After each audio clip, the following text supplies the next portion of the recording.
Magandang araw mga kamangyan.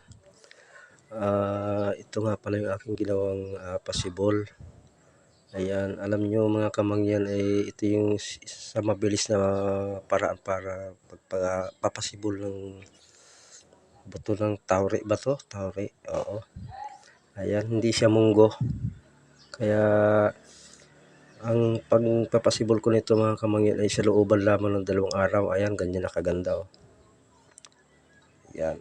So, ang akin nga palang ginawa dyan ay binabad ko lang siya ng magdamag, tapos every 4 hours babasain nyo siya ng pinaghugasan na ng bigas. So ayan po pala, ganyan po pala kadali magpasibol niyan mga kamangyan. Basta po ika-4 na oras babasain nyo siya lagi ng pinaghugasan ng bigas. Yan po pala yung pinakamabilis na magpatubo ng ating tauri. Ayan, makikita nyo mga kamangyan, ang ganda oh. Ganda ng sibol.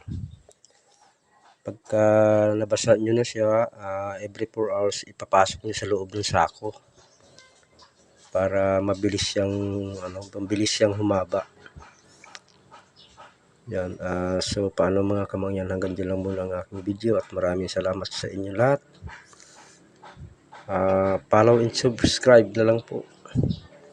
Sa mga hindi pa nakakapag-follow, please follow me and subscribe mga idol.